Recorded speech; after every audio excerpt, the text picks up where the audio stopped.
നമുക്ക് ആദർശിന്റെയും നയനയുടെയും നാളത്തെ നല്ലൊരു കഥ കേട്ടാലോ? അതിനുമുമ്പ് ഒരു കാര്യം പറഞ്ഞോട്ടെ, വീഡിയോ ഇഷ്ടപ്പെടുവാണെങ്കിൽ ഒന്ന് ഹൈപ്പ് ചെയ്യാൻ മറക്കരുതേ.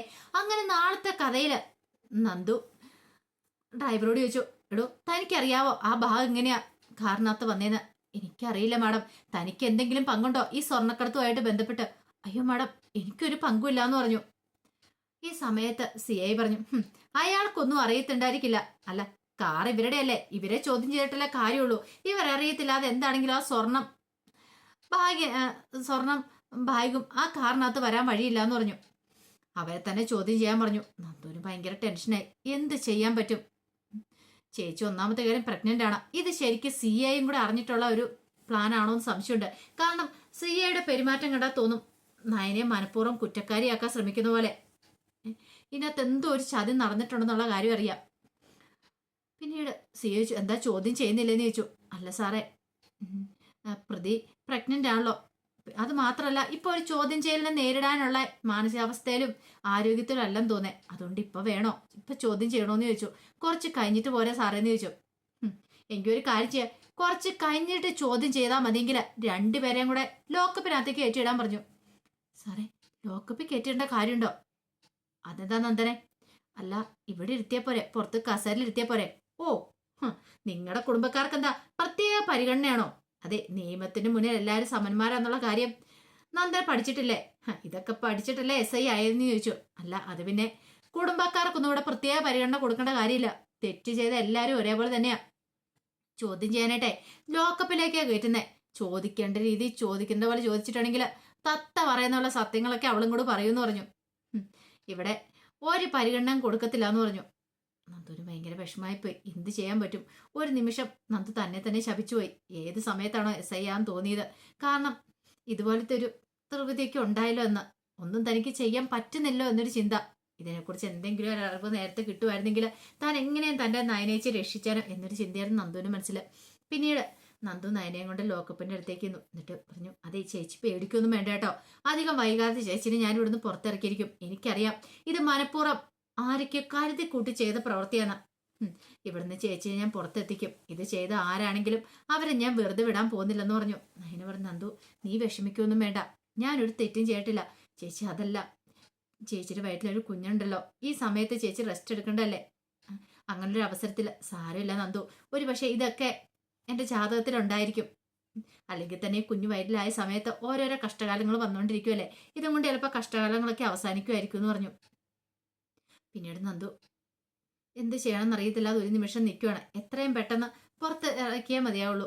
ഈ സമയത്ത് ആദർശ് വീട്ടിലേക്ക് വന്നു. വീട്ടിലേക്ക് വന്നു കഴിഞ്ഞപ്പോഴത്തേനും എലിസബത്ത് ഇറങ്ങി ചെന്ന് ചോദിച്ചു, അല്ല എന്തിയെ നയനമോൾ എന്തിയെന്ന് ചോദിച്ചു. നയന വന്നില്ലേന്ന് ചോദിച്ചു. ഇല്ല വന്നില്ല. വന്നില്ലേ? അവളെ ഒന്ന് വിളിക്കട്ടെ എന്ന് പറഞ്ഞ് വിളിക്കുക. എവിടുന്ന് കിട്ടാനായിട്ട്? ഫോണ് വിളിച്ചിട്ട് കിട്ടുന്നില്ല. ഫോണൊക്കെ CIയുടെ കയ്യിലായിരുന്നു. പിന്നെ ഡ്രൈവറെ വിളിക്കുകയാണ്. ഡ്രൈവറെ വിളിച്ചിട്ട് കിട്ടിയില്ല. രണ്ടുപേരും ലോക്കപ്പിലല്ലേ, അവരുടെ ഫോണും കാര്യങ്ങളൊക്കെ വാങ്ങി വെച്ചിരിക്കുമല്ലേ. അപ്പോഴേക്കും ആദർശ് എന്തോ ഒരു അപകടം എടുത്തു. ആദർശ് പറഞ്ഞു, എന്തോ സംഭവിച്ചിട്ടുണ്ടല്ലോ, ഇതുവരെയായിട്ടും ഇങ്ങോട്ട് എത്തിയിട്ടില്ല, വിളിച്ചിട്ട് കിട്ടുന്നില്ലോ എന്ന് പറഞ്ഞു. ആ സമയത്ത് ദാമു പറഞ്ഞു, ചിലപ്പം എവിടെയെങ്കിലും ഇറങ്ങിയിട്ടുണ്ടായിരിക്കും.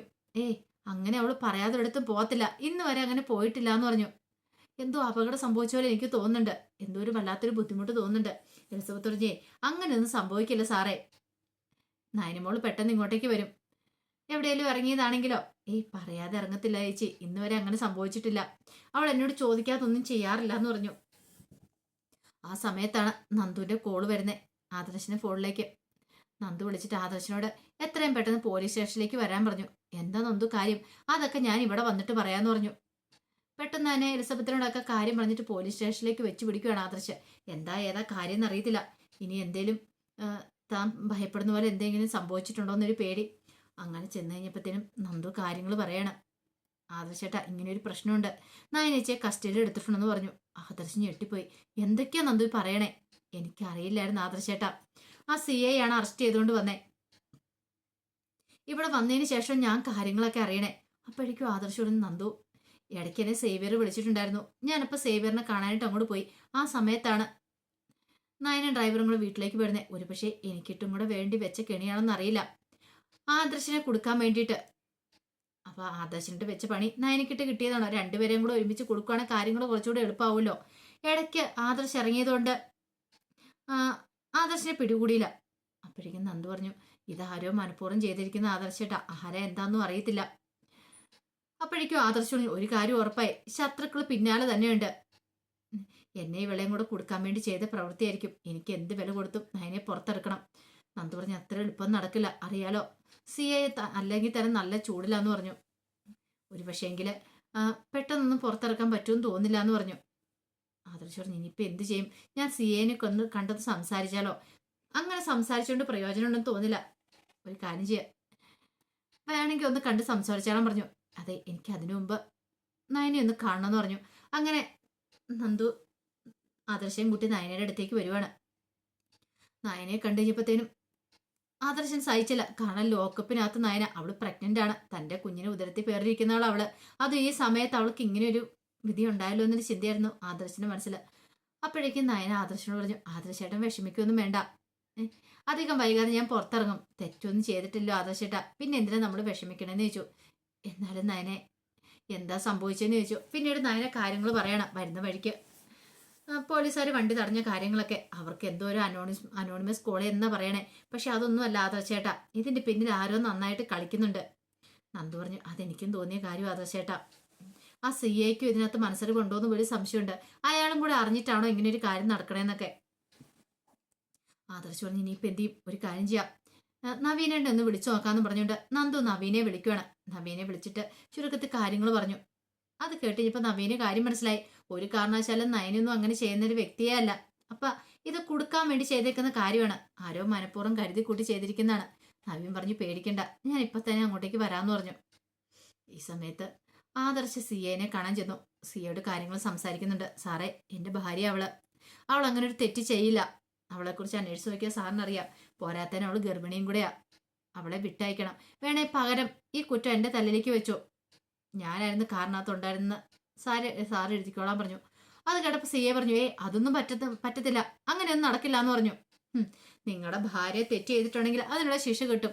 ഇന്നത്തെ കാലത്ത് സ്ത്രീകളാണ് ഇതിനകത്ത് കൂടുതൽ ഇറങ്ങിത്തിരിക്കുന്നത് പണത്തിന് വേണ്ടിയിട്ട്. പക്ഷെ നിങ്ങളുടെ ഭാര്യയ്ക്ക് ഇത് എന്തിന്റെ കേടാന്ന് അറിയത്തില്ല. പണത്തിന് വേണ്ടിയിട്ടാണ് അവരിങ്ങനെയൊക്കെ ചെയ്യുന്നത്. അതോ നിങ്ങളുടെ ജ്വല്ലറിയിലേക്ക് കൊണ്ടുവന്ന കള്ളക്കടത്ത് സ്വർണ്ണമാണോ എന്ന് ചോദിച്ചു. ആദർശ് സാറേ, ഇന്ന് വരെ അങ്ങനെ ഒരു പാരമ്പര്യം മൂർത്തി ജ്വല്ലറിക്കില്ല, കള്ളക്കടത്ത് സ്വർണം കൊണ്ടുവന്ന്. സാറിനൊന്ന് അന്വേഷിച്ച് നോക്കിയാൽ അറിയാം കൃത്യമായിട്ട്. അത് കേട്ടപ്പോൾ സി ഐ പറഞ്ഞു, അപ്പൊ ഇതിനു മുമ്പ് അവിടെ കള്ളക്കടത്ത് സ്വർണം കൊണ്ടുവന്ന് ആഭരണമാക്കി വിറ്റ കേസൊക്കെ ഉണ്ടല്ലോ, അത് അബിയുടെ കാര്യമാണ് പറഞ്ഞത്. സാറേ, അത് അബി ചെയ്തതാണ്, അവനെക്കുറിച്ച് പറഞ്ഞിട്ടൊന്നും കാര്യമില്ലാന്ന് പറഞ്ഞു. പക്ഷെ ഞങ്ങൾ അങ്ങനെയൊന്നും അല്ലാന്ന് പറഞ്ഞു. എന്താണെങ്കിലും ആയിക്കോട്ടെ, അവരെ പെട്ടെന്ന് വിടാൻ പറ്റത്തൊന്നുമില്ല, ചോദ്യം ചെയ്യണം. ഒന്നും രണ്ടുമല്ല, കിലോ കണക്കിന് സ്വർണ്ണമായിട്ടാ പിടിച്ചിരിക്കുന്നേ എന്നൊക്കെ പറഞ്ഞപ്പോൾ ആദർശിന് മനസ്സിലായി ഇയാൾ വിടുന്ന പ്രശ്നമില്ലെന്ന്. കുറച്ച് കഴിഞ്ഞപ്പോഴത്തേനും നവീൻ വന്നു.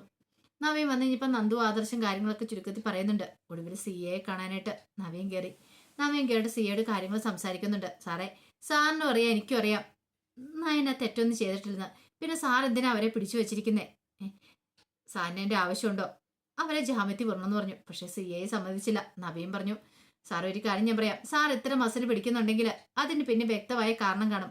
സാറിന്റെ മനസ്സറിവോട് കൂടിയിട്ടാണോ ഇതെന്നൊക്കെ ചോദിച്ചു കഴിഞ്ഞപ്പോൾ അയാൾക്ക് ദേഷ്യം വന്നു. പക്ഷെ നവീൻ അങ്ങനെ വിട്ടുകൊടുക്കാൻ ഉദ്ദേശിച്ചിട്ടുണ്ടായിരുന്നില്ല. അവസാനം നവീൻ വെല്ലുവിളിച്ചു. സാറേ, ഒരു കാര്യം ഞാൻ പറയാം, നയനെ തെറ്റൊന്നും ചെയ്തിട്ടില്ലാത്ത സ്ഥിതിക്ക് ഉറപ്പായിട്ടും ഞാൻ നയനെ പുറത്തിറക്കിയിരിക്കും. അങ്ങനെ പുറത്തിറക്കി കഴിയുമ്പം ഇതിന്റെ പിന്നിൽ ആരെങ്കിലും ഉണ്ടെങ്കിൽ, സാറിനും ഇതിനകത്ത് പങ്കുണ്ടെങ്കിൽ, അനന്തപുരക്കാരെ കുറിച്ച് സാറിനറിയാലോ, അവരെ വെറുതെ വിടത്തില്ല സാറിനെ. സാറ് കരുതിയിരുന്നോളാനും പറഞ്ഞിട്ടാണ് നവീൻ പുറത്തേക്ക് വരുന്നത്. എന്താണെങ്കിലും ഒരു കാര്യം ഉറപ്പാ, ഒടുവില് നയനെ രക്ഷിക്കാനായിട്ട് നവ്യ ഇറങ്ങുന്നുണ്ട്. അപ്പൊ അതിന്റെ നല്ല നല്ല വിശേഷങ്ങൾക്കായി നമുക്ക് എല്ലാവർക്കും കാത്തിരിക്കാം കേട്ടോ. ഒരിക്കൽ കൂടി എല്ലാവർക്കും ശുഭരാത്രി നേർന്നുകൊണ്ട് നിർത്തുന്നു.